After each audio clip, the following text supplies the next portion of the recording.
Varalakshmi tiffin centre. ఈ పేరు తెలియని తెలుగువాడు ఉండడు. ఆంధ్రప్రదేశ్లోని ప్రకాశం జిల్లాకు చెందిన ప్రభాకర్ రెడ్డి ఈ వరలక్ష్మి టిఫిన్ సెంటర్ యజమాని. అతి సామాన్య కుటుంబానికి చెందినవాడు ప్రభాకర్ రెడ్డి. ఎంతో కష్టపడి టిఫిన్స్ వ్యాపారాన్ని మొదలుపెట్టాడు.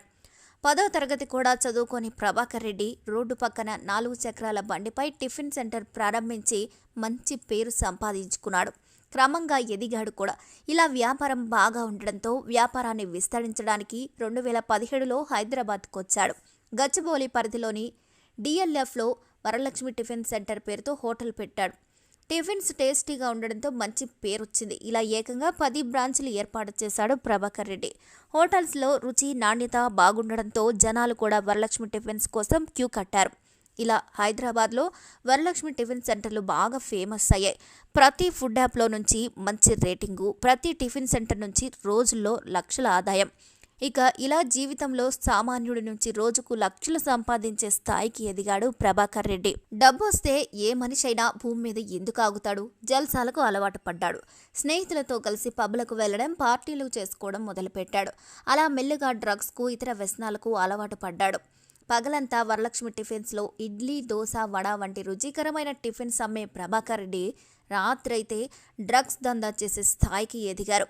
ఇలా కరీంనగర్ గన్నేరుగూడకు చెందిన లింగంపల్లి అనురాధ అనే యువతి ద్వారా గోవా నుంచి హైదరాబాద్కు డ్రగ్స్ స్మగ్లింగ్ చేయించేవాడు.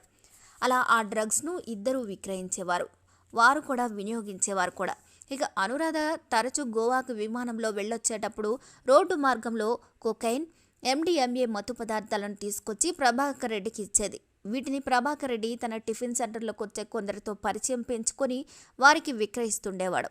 ఇలా ఓసారి గోవాకు వెళ్లిన అనురాధ 2023 సెప్టెంబర్ 10న రోడ్డు మార్గంలో కొకైన్, MDMA మత్తు పదార్థాలను తీసుకొస్తుందని పోలీసులకు సమాచారం వచ్చింది.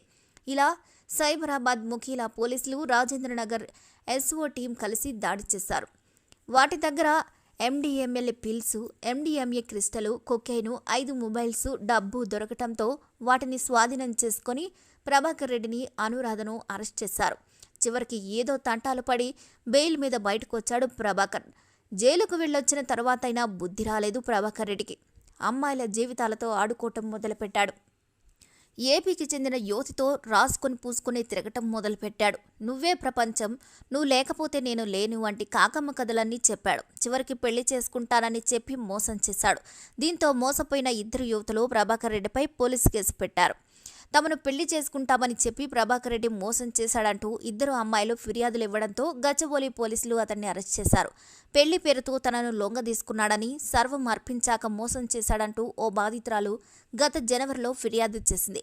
దీంతో రంగంలోకి దిగిన పోలీసులు తాజాగా ఆ ఫిర్యాదులపై స్పందించారు. ప్రభాకర్పై కేసు నమోదు చేసిన పోలీసులు అతడిపై 417, 420, 354A కింద కేసులు నమోదు చేశారు. చివరకు అతన్ని అదుపులోకి తీసుకున్నారు.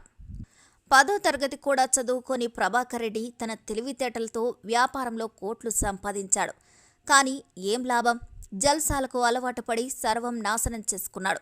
డ్రగ్స్కు, ఇతర వ్యసనాలకు బానిసయ్యాడు. పగలంతా వరలక్ష్మి టిఫిన్స్లో ఇడ్లీ, దోశ, వడ వంటి రుచికరమైన టిఫిన్స్ అమ్మే ప్రభాకర్ రెడ్డి రాత్రిపూట డ్రగ్స్ దందా చేసే స్థాయికి ఎదిగారు. ఇలా అప్పుడు డ్రగ్స్ కేసులో అరెస్ట్ అయ్యాడు. ఇప్పుడు అమ్మాయిలను మోసం చేసిన కేసులో మరోసారి జైలుకు వెళ్ళాడు. మరి ఈ వీడియోపై మీ అభిప్రాయాలు కూడా ఖచ్చితంగా కామెంట్ ద్వారా తెలియజేయండి. మరిన్ని అప్డేట్స్ కోసం మా ఛానల్ని లైక్ చేయండి, షేర్ చేయండి, సబ్స్క్రైబ్ చేయండి.